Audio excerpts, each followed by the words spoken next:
नमस्कार, आप देख रहे हैं 9 की 9 खबर। आपके साथ मैं हूं अलीम अतहर। शुरुआत बड़ी खबर से करेंगे। चौतरफा हमले के बाद शिक्षा विभाग के अपर मुख्य सचिव के पाठक पूरी तरह से एक्शन मोड में आ गए हैं। के पाठक के एक और नए पत्र पर हंगामा मच गया है, जिसमें उन्होंने बीपीएससी के अध्यक्ष अतुल प्रसाद के फैसले पर नाराजगी जताते हुए यह पूछा है कि सर्टिफिकेट वेरिफिकेशन में शिक्षकों की ड्यूटी क्यों लगाई गई है। के पाठक ने तुरंत दस्तावेज सत्यापन की ड्यूटी से शिक्षकों को मुक्त करने की बात कही है। अविलंब मुक्त करने के आदेश के साथ के पाठक ने लिखा है कि नियुक्ति नियमावली के तहत वेरिफिकेशन का काम नियुक्ति प्राधिकार का है। नियमों के खिलाफ जाकर बीपीएससी ने शिक्षक और शिक्षा विभाग के अधिकारियों की ड्यूटी लगाई है। शिक्षा मंत्री के निशाने पर आने के बाद के पाठक एक्शन में दिख रहे हैं। उन्होंने कहा कि किसी भी स्थिति में यह ना तो स्वीकार्य है और ना ही शिक्षा हित में है।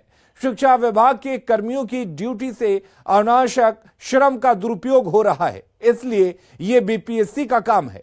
बीपीएससी खुद ही सर्टिफिकेट वेरिफिकेशन का काम अपने स्तर पर कराए।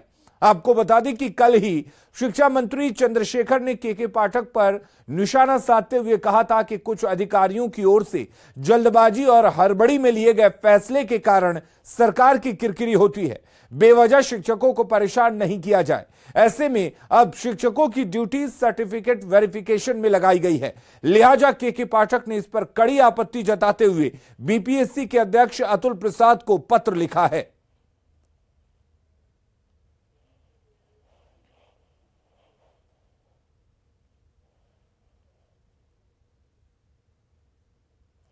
और इसी बीच एक और बड़ी खबर के पाठक से जुड़ी हुई सामने आ रही है। के पाठक के तेवर नरम नहीं पड़े हैं। के पाठक ने छुट्टी को लेकर फिर से एक बड़ा फैसला लिया है। अपर मुख्य सचिव ने कहा कि जरूरत पड़ी तो घोषित आकस्मिक अवकाश रद्द होंगे। हर हाल में 220 दिन कक्षाएं संचालित होंगी। कड़ाई से स्कूलों की मॉनिटरिंग हो रही है। अपर मुख्य सचिव के पाठक ने कहा कि अघोषित अवकाश शिक्षा विभाग की मुख्य समस्या है। बिना घोषित आकस्मिक अवकाश के भी स्कूल बंद मिल रहे हैं और यह बात के पाठक को नागवार गुजर रही है। लू, बाढ़, शीतलहरी, श्रावणी मेला और परीक्षाओं की वजह से छुट्टी हो रही है। चिंता जाहिर करते हुए कहा है कि ऐसी स्थिति में पढ़ाई बाधित हो रही है।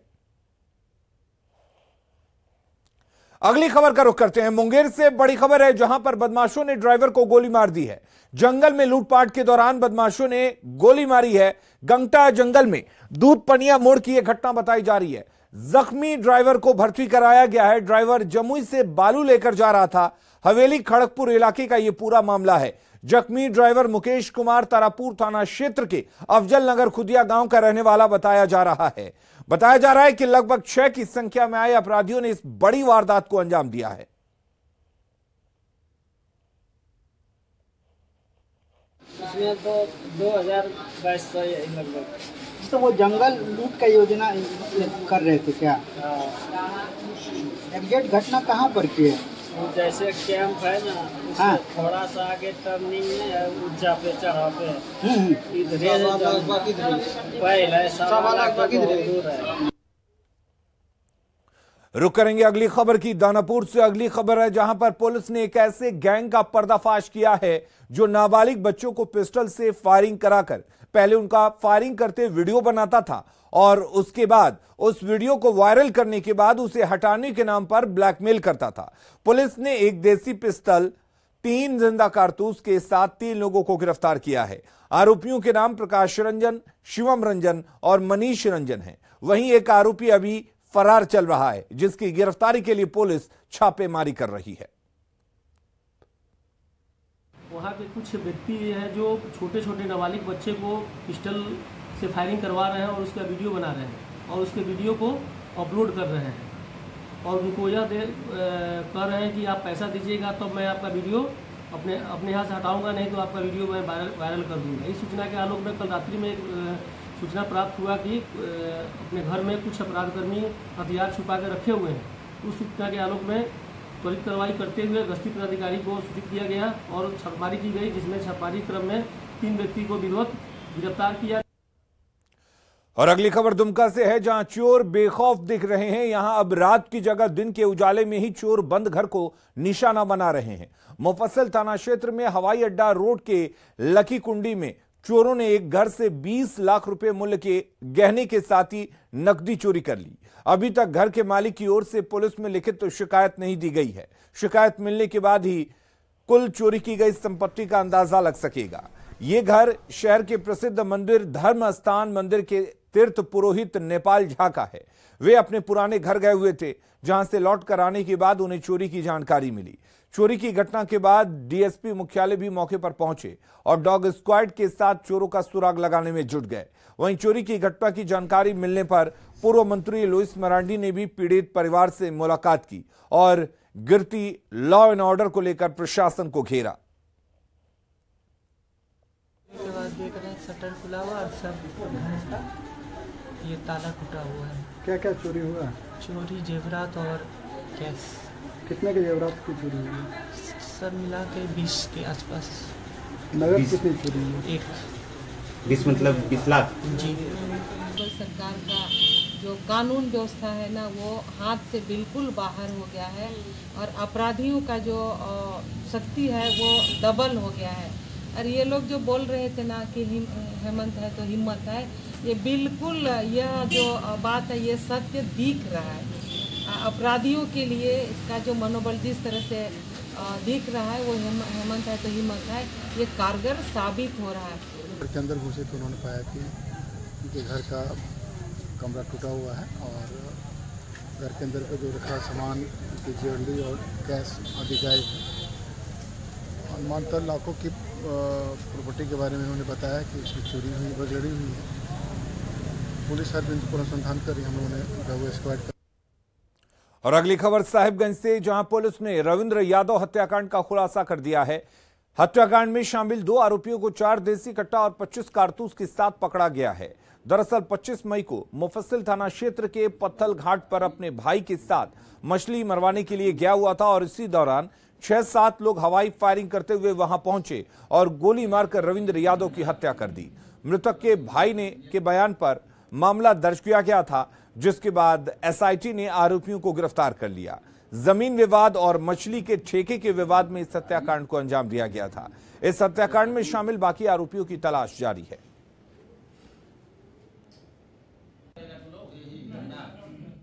महीना पहले पत्थल घाट गंगा नदी के किनारे है, वहाँ मछली मारने के विवाद को लेकर रविंद्र यादव का हत्या दिन में ही बुरी तरह से गोली मार के कर दी गई थी।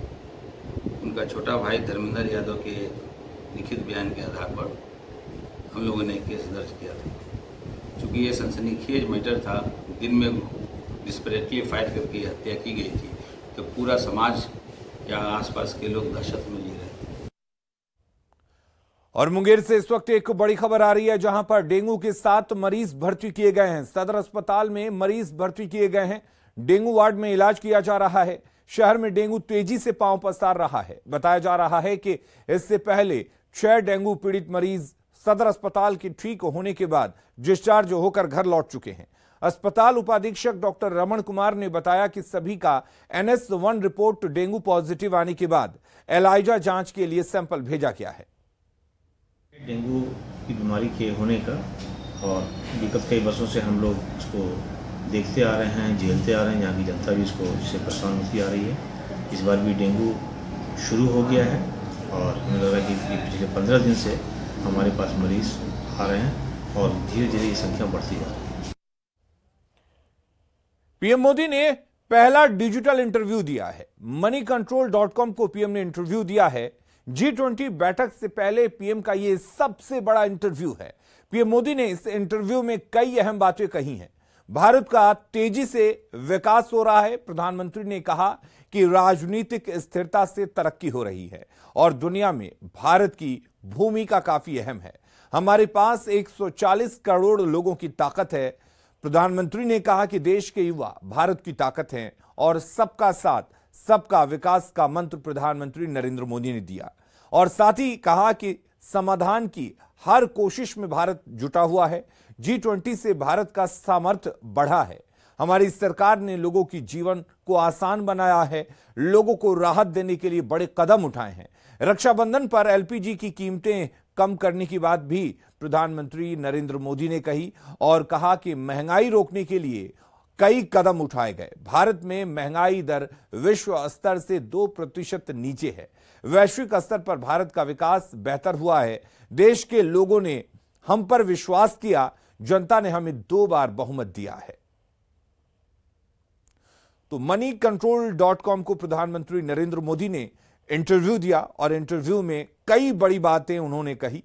उन्होंने सबका साथ सबका विकास का जिक्र किया और साथ ही कहा कि भारत के पास 140 करोड़ लोगों की ताकत है और इस बात का भी प्रधानमंत्री नरेंद्र मोदी ने जिक्र किया कि भारत का सामर्थ्य G20 के इस बैठक से बढ़ा है और भारत लगातार विकास की ओर अग्रसर है, विकसित देशों में शामिल हो रहा है। और प्रधानमंत्री नरेंद्र मोदी ने moneycontrol.com को ये पहला डिजिटल इंटरव्यू दिया है। और आपको बता दें कि आप ये पूरा का पूरा इंटरव्यू moneycontrol.com पर पढ़ सकते हैं। प्रधानमंत्री नरेंद्र मोदी का ये पहला डिजिटल इंटरव्यू है और ये इंटरव्यू moneycontrol.com पर पढ़ा जा सकता है। आपको बता दें कि प्रधानमंत्री नरेंद्र मोदी ने G20 बैठक से पहले ये बड़ा इंटरव्यू दिया है और इस बात का जिक्र किया कि G20 से भारत का सामर्थ्य बढ़ा है, भारत विकासशील देशों में शामिल हो गया है, भारत के पास 140 करोड़ लोगों की ताकत है। moneycontrol.com पर यह आप पूरा का पूरा इंटरव्यू पढ़ सकते हैं। आपको बता दें कि G20 की बैठक होने वाली है और उस बैठक से पहले प्रधानमंत्री नरेंद्र मोदी ने moneycontrol.com को यह पहला डिजिटल इंटरव्यू दिया है जो moneycontrol.com पर अवेलेबल है। आप वहां जा सकते हैं, moneycontrol.com पर क्लिक कर सकते हैं और यह पूरा इंटरव्यू आप पढ़ सकते हैं। प्रधानमंत्री नरेंद्र मोदी ने अपने सरकार के द्वारा किए गए काम का जिक्र किया और कहा कि महंगाई रोकने के लिए सरकार ने कई कदम उठाए और जिस तरीके से 2 बार भारत के लोगों ने स्थिर सरकार दी, उससे यह संभव हो पाया कि भारत विकासशील देशों में शामिल हो पाया है। G20 बैठक भारत में ऑर्गेनाइज किया जा रहा है और इस बैठक के भारत में होने से भारत का सामर्थ्य दुनिया के सामने काफी बड़ा है। उन्होंने एक बार फिर से सबका साथ सबका विकास जो इस सरकार का विजन है उसका जिक्र किया और उन्होंने कहा कि भारत के पास 140 करोड़ लोगों की ताकत है। आपको बता दें www.moneycontrol.com पर प्रधानमंत्री नरेंद्र मोदी का यह इंटरव्यू है। आप ये इंटरव्यू moneycontrol.com पर क्लिक करके पढ़ सकते हैं।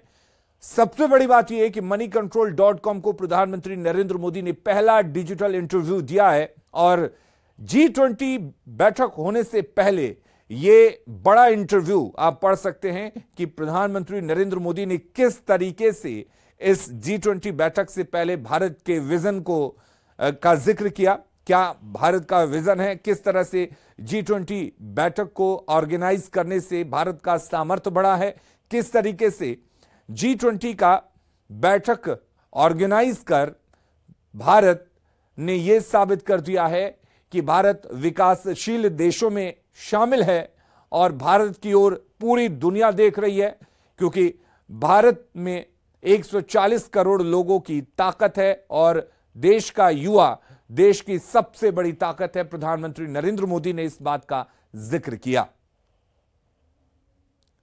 अगली खबर का रुख करते हैं। भागलपुर के मायागंज अस्पताल में डेंगू मरीजों की भीड़ देखी जा रही है। देर रात पटना से भागलपुर पहुंचे स्वास्थ्य विभाग के additional director doctor Ashok Kumar ने मायागंज अस्पताल में के डेंगू वार्ड का निरीक्षण किया। डेंगू वार्ड की व्यवस्था से एडिशनल डायरेक्टर असंतुष्ट दिखे। बता दें कि मायागंज अस्पताल में 38 डेंगू के मरीज भर्ती हैं, जिसमें 7 मरीजों की स्थिति गंभीर बनी हुई है।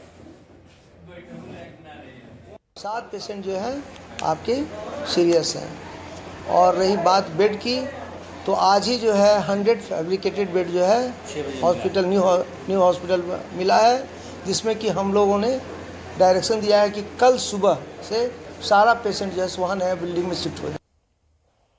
भागलपुर में डेंगू का प्रकोप तेजी से फैल रहा है। शहरी क्षेत्र के साथ साथ ग्रामीण क्षेत्र के लोग भी डेंगू की चपेट में आ रहे हैं। यही कारण है कि मायागंज अस्पताल में डेंगू के मरीजों की भीड़ देखी जा रही है। डेंगू मरीजों की संख्या है जो लगातार बढ़ रही है। हालांकि अस्पताल प्रबंधक की ओर से यहाँ पर डेडिकेटेड डेंगू वार्ड बनाया गया है। यह डेंगू वार्ड की तस्वीर है और देखिए किस तरह से अस्पताल प्रबंधक की ओर से यहाँ पर डेंगू के मरीजों के लिए समुचित व्यवस्था की गई है। मच्छरदानी से लेकर जो है पर्याप्त मात्रा में दवाई जो है वो उपलब्ध कराया गया है। कहाँ से आना हुआ है, कहाँ से आए हैं? भागलपुर से। उर्दू बाजार से। कब भर्ती हुआ है पेशेंट? कल हुए हैं। कल हुआ है। क्या नाम है आपका? संजू देवी। संजू देवी। इलाज कैसा हो रहा है यहाँ पे? ठीक हो रहा है। ठीक इलाज हो रहा है। हाँ। अभी पेशेंट की क्या स्थिति है? अभी ठीक है। ठीक स्थिति है। इलाज वगैरह बढ़िया से हो रहा है? हाँ अभी ठीक है मेरा बेटा। तो ये डेंगू वार्ड जो है वो अस्पताल प्रबंधक की ओर से बनाया गया है, जहां पर डेंगू मरीजों का इलाज किया जा रहा है। आज पटना से विभाग के एडिशनल डायरेक्टर जो अशोक कुमार हैं वो यहां पर मायागंज अस्पताल पहुंचे थे और उन्होंने डेंगू वार्ड का निरीक्षण किया है और अस्पताल प्रबंधक को कई दिशा निर्देश दिए हैं। हालांकि मायागंज अस्पताल में पर्याप्त मात्रा में दवाई उपलब्ध है और साथ ही 100 बेड जो है वो रिजर्व करने की बात अस्पताल प्रबंधक की ओर से कही गई है। बता दें कि भागलपुर में डेंगू के मरीजों की संख्या जो लगातार बढ़ रही है। मायागंज अस्पताल में डेंगू के 38 मरीज भर्ती हैं, जिसमें कि 7 डेंगू मरीज की हालत गंभीर बनी हुई है। विकास कुमार सिंह, न्यूज़ 18 भागलपुर। सीतामढ़ी में ग्रामीण स्वास्थ्य व्यवस्था की स्थिति ठीक नहीं है। सरकार की ओर से करोड़ों रुपए खर्च कर बनाए गए हेल्थ एंड वेलनेस सेंटर का लाभ लोगों को नहीं मिल पा रहा है। ये तस्वीर सीतामढ़ी के परिहार प्रखंड के जगदर गांव की है, जहां हेल्थ एंड वेलनेस सेंटर में गरीब मरीजों का इलाज नहीं होता बल्कि अस्पताल में मवेशी बांधे जा रहे हैं।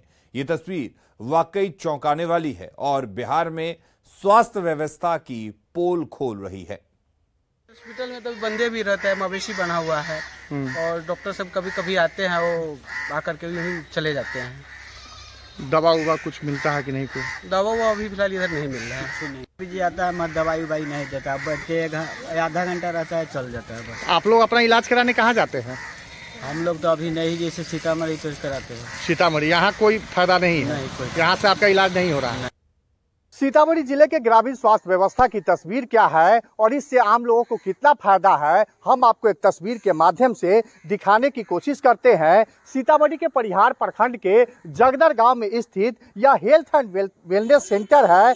4 साल पहले इस हेल्थ एंड वेलनेस सेंटर के निर्माण पर सरकार ने लाखों रुपए खर्च किए। यहाँ डॉक्टर की प्रतिनियुक्ति की गई, कर्मचारियों को तैनात किया गया, लेकिन यह हेल्थ एंड वेलनेस सेंटर खुलता नहीं है। यहाँ किसी मरीज का इस अस्पताल से इलाज नहीं होता है। भैंस बांधे जा रहे हैं इस अस्पताल के परिसर में और अस्पताल में ताले लगे हुए हैं। चारों तरफ गंदगी का अंबार है। जो टाइल्स लगाए गए थे फर्श पर वो पूरी तरीके से क्षतिग्रस्त हो चुके हैं। तो कहा जा सकता है सरकार की यह मंशा थी कि इस हेल्थ एंड वेलनेस सेंटर के जरिए जो ग्रामीण इलाके के लोग हैं उनको स्वास्थ्य सुविधा उनके दरवाजे तक में हासिल हो सके, लेकिन तस्वीर साफ बयान कर रहा है कि यहाँ पर कि जो स्वास्थ्य व्यवस्था की स्थिति है वो ठीक नहीं है। यहाँ पर जो डॉक्टर हैं घर बैठे सरकार से वेतन उठाने का काम करते हैं, लेकिन स्वास्थ्य व्यवस्था की स्थिति ठीक नहीं है। भगवान भरोसे लोग भगवान के दुआ के सहारे जीने को विवश है, क्योंकि अस्पताल में डॉक्टर आते नहीं है तो लोग पूरी तरीके से खामोश है। क्योंकि इस खामोशी के पीछे वजह ये है कि लोग जानते हैं कि शिकायत करने पर किसी तरीके की कोई कार्रवाई नहीं होती है। राकेश रंजन, न्यूज़ 18 सीतामढ़ी। और मोतिहारी से इस वक्त एक बड़ी खबर है, जहां पर बीडीसी के पति की गोली मारकर हत्या कर दी गई है। पंचायत समिति सदस्य के पति की हत्या की गई है। पंचायत समिति सदस्य सुनीता देवी के पति बच्चा पासवान की अपराधियों ने हत्या कर दी है। बच्चा पासवान की हत्या से लोगों में आक्रोश है। सिर में गोली मारकर अपराधियों ने हत्या की है। आदापुर के श्यामपुर चौक के पास की यह वारदात है।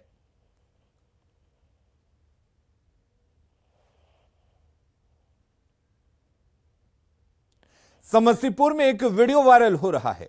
जितवारपुर इलाके में कन्हैया चौक के पास बीएमडब्ल्यू कार से चारा की ढुलाई करने का यह मामला सामने आया है। समस्तीपुर रोसड़ा मुख्य सड़क पर गुजर रही इस बीएमडब्ल्यू कार पर मवेशियों के चारा ढोने का मामला इलाके में चर्चा का विषय बना हुआ है।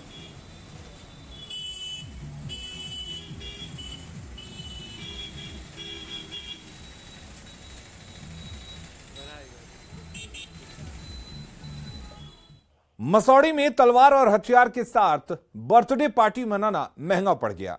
पुलिस ने 4 दोस्त को इस मामले में गिरफ्तार कर लिया है। घटना पिपरा थाना क्षेत्र की है। जानकारी के अनुसार तलवार और हथियार के साथ 10 दोस्त बर्थडे पार्टी मना रहे थे, तभी पुलिस पहुंच गई।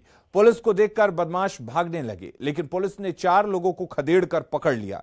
पकड़े गए आरोपियों के पास से देसी कट्टा, 1 जिंदा गोली और 1 खोखा बरामद किया गया है। सभी को हिरासत में लेकर पूछताछ के बाद जेल भेज दिया गया। ट्रक के पास में ही कुछ लोग हवाई फायरिंग किए हैं और हथियार लहरा रहे हैं। इस संबंध में तीव्रता के साथ में SHO पुनपुन अपनी पार्टी के साथ, इसके अलावा जो केवड़ा OP बने हैं उनके पदाधिकारी और इधर से पिपरा जो थाना के पदाधिकारी भी तीव्रता के साथ कार्रवाई करते हुए जैसे घटनास्थल पर पहुंचे तो वहां पर 2 गाड़ी में लोग जो थे, लड़के, लगभग 13 लड़के जो पकड़ाए गए। कोल्हान के सबसे बड़े अस्पताल जमशेदपुर के MGM में एक बार फिर डॉक्टरों की लापरवाही सामने आई है। अस्पताल में इलाज के दौरान बिरसा नगर जोन नंबर 5 के निवासी कपिल सिंह की मौत हो गई। इसमें डॉक्टरों की बड़ी लापरवाही सामने आई है। मृतक की बहन ने बताया कि उसका भाई को नशे की आदत थी और इसी वजह से वो बीमार रहता था। इलाज के दौरान उसे देखने डॉक्टर नहीं आए, जिसके बाद वो तड़प कर मर गया। बीजेपी नेता विमल बैठा ने डॉक्टरों पर लापरवाही का आरोप लगाते हुए MGM अधीक्षक को ज्ञापन सौंपा। वहीं परिजनों के आरोप पर अधीक्षक ने CCTV फुटेज की जांच की बात कही, जिसमें डॉक्टर की लापरवाही पाए जाने पर दोषियों पर कार्रवाई की जाएगी।